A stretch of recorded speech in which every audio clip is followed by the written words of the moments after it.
I used No Bound Sculpt on the iPad to make the model.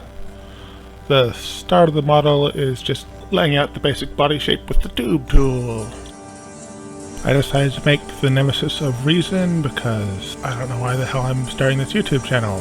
So big old Leviathan that drives people crazy. And Wildlife Hobby Time's art challenge for September-October was Monster Coming Out of the Sea. And it's adequately spooky for spooky season. Dragging out the first two face tentacles.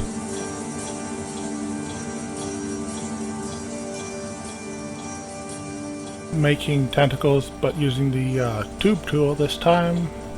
It has a nice little feature where I can change the shape of the cross section to like a cube or triangle or make a shape. Making the large arm tentacles with the tube tool. Making the weird hair tentacle things.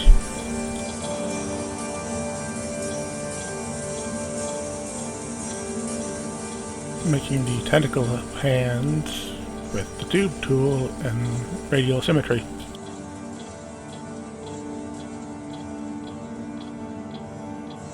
Hand teeth. More big old tentacles with the tube tool. Sculpting some major details. Making some back hair with the tube tool. The tube tool was the real MVP of this sculpt.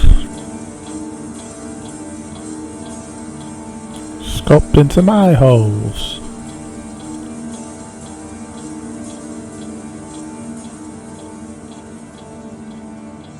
Adding some eyeballs. Hand teeth.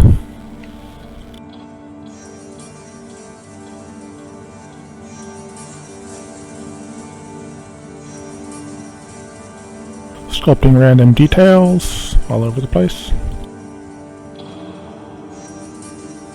Don't ask why it has tentacle elbows. I suppose recording in landscape will make the video better.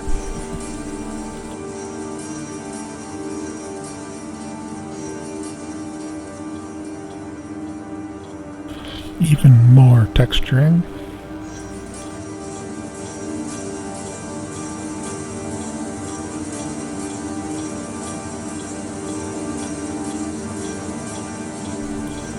Sculpting the hand and mouth sections.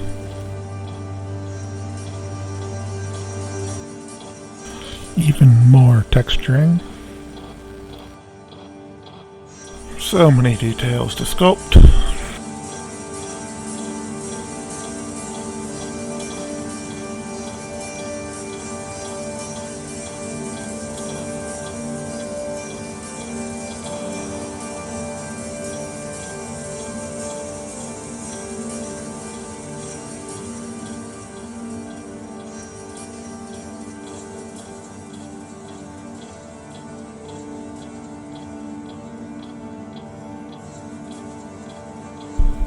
I have a Patreon to support my 3D modeling. We will see if it becomes 3D modeling and YouTube Patreon, but link in the description and links to where you can download this model and all my other models for free.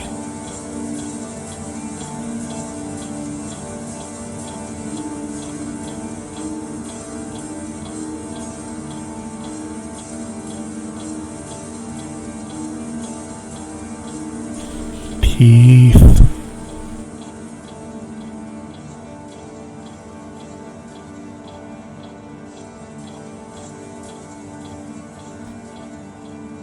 Time to jump over to the blender to pose the model. Making the basic armature. On long, thin, bendy parts, I typically will make a single bone, set it to bendy, so when I subdivide it, it inherits the properties from the original bone, where if I extrude every single bone in the bendy part, I need to set every single bone to be bendy. Merge the separate models, then smooth the seam.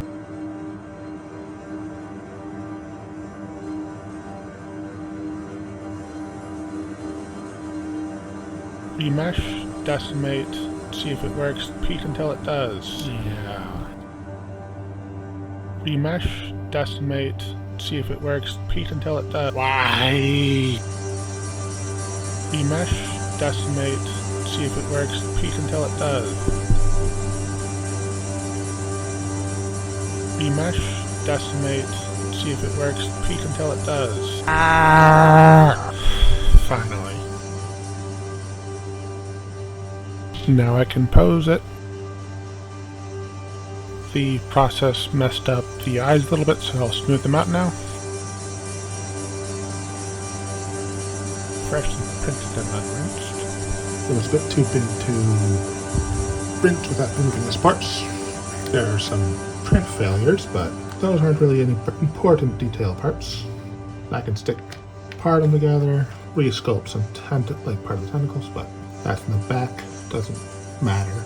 But I think this is also a good model to illustrate why I print everything in clear. This is all hollow, and if it was so solid, I'd need to be extremely careful about to get all the resin out, because the pocket of uncured resin will expand and crack open a model after a while. But with this being clear, UV goes through, UV cures the inside. It's a bit too big to go straight underneath it, but I can just hold it. Fix the failed parts. Use some green stuff, or as its manufacturer calls it, blue-yellow needleite. And well, pretty much anything that's sold as green stuff is actually blue-yellow needleite and been repackaged from a larger roll. Buying it as blue-yellow needleite is generally the cheaper option, and you can also get it in large tubes. But yeah, this is far easier and, well, less wasteful than just reprinting the whole goddamn thing for such a minor thing. Crap. See that little error? That looks like an error from a failing LCD screen on the 3D printers. They don't last forever, which is annoying. The UV LCD on 3D printers typically last a year or two before it needs to be replaced, but if you see a jagged squarish hole going through the entire print, means the LCD is failing.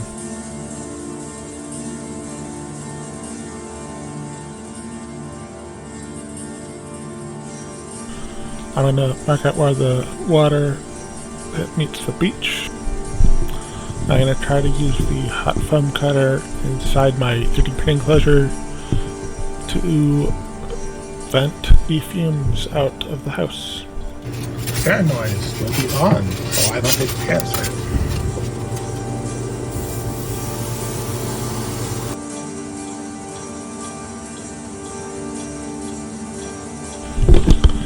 Do not use the foam cutter inside your house. If you have a garage, do it in the garage. If you have a shed outside the back, do it in the shed. Do it outside if you don't have either. My little 3D printer fume hood was not enough to keep the fumes outside the house.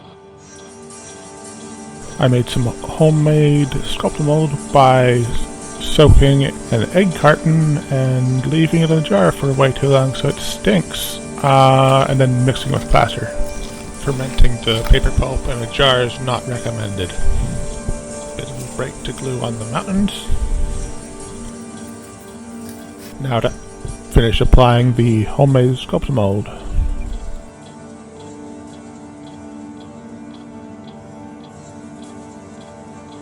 I ran out of homemade sculpting mold, so now to use some store-bought.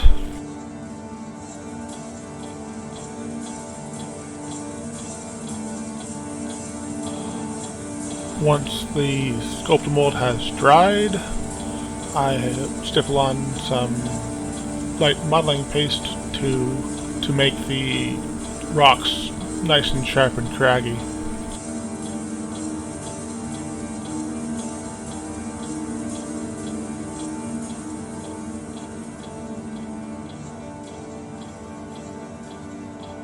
I spray painted everything in black, and I'm going to stick the Nemesis of Resin to the base with blue tack before I zenithal highlight it.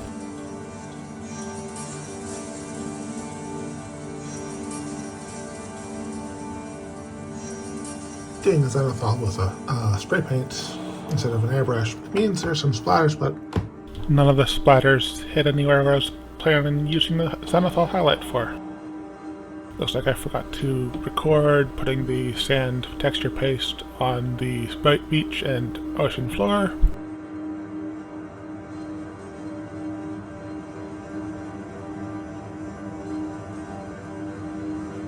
I'm putting a series of washes on the sand texture to make the beach more orangey and add some blue and green tones to the ocean floor to make the resin appear deeper after I do the resin pour.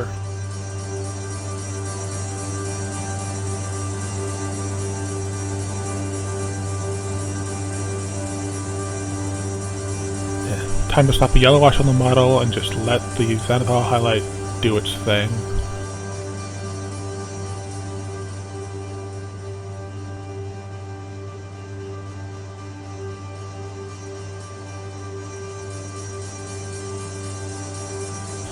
Second layer of yellow wash and wet mixing in some orange, red, and green washes to tint different parts.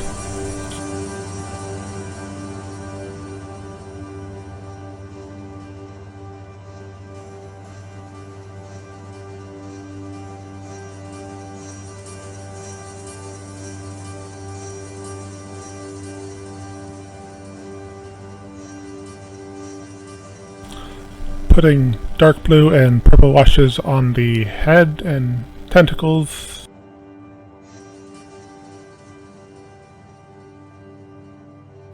Lavender dry brush on the face. Painting the hand teeth. Dotting the eyes. Shadow wash. I made the shadow wash with watered down flow acrylics, acrylic ink, and a drop of soap. Super gluing it down.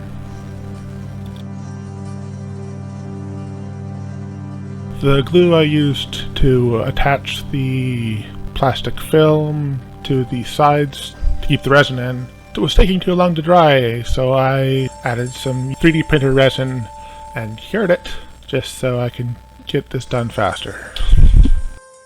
To make sure a leak doesn't get resin all over my house, I'm going to do the resin pour inside this plastic container, and I use those little plastic pizza tables to keep the diorama from sticking to the container. I mixed in some acrylic ink, some brown, some blue, and some green.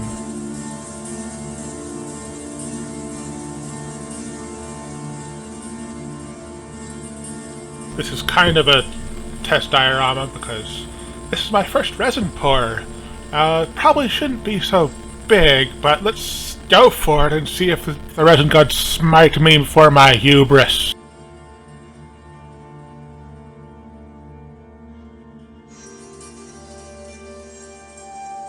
I'm popping the bubbles with a lighter.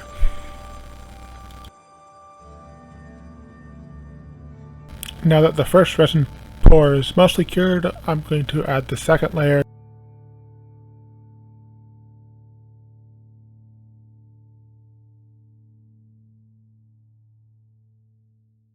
Skip the lighter, go to the butane torch for the bubbles.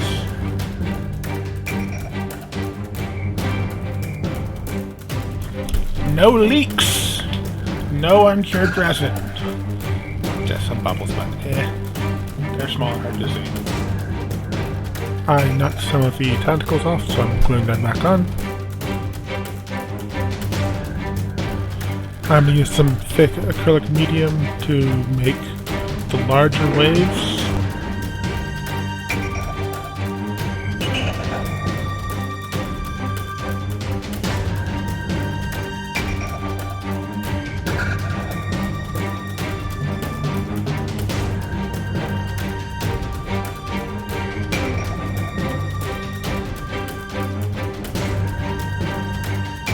To make the ripples of the water, I put a layer of gloss Mod Podge and blew it with a straw. I'm dry brushing some of the waves to make them more prominent.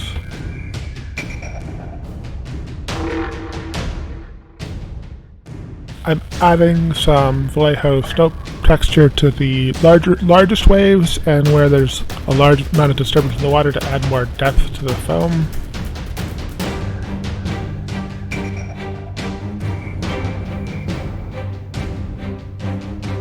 To create the water cascading off of the Nemesis of Resin, I superglued cotton balls to the body, and once the superglue cured, I pulled off the cotton ball, leaving whatever wispy bits of cotton remained glued down. To stabilize the cotton wisps, I sprayed watered down glue and dabbed off the excess.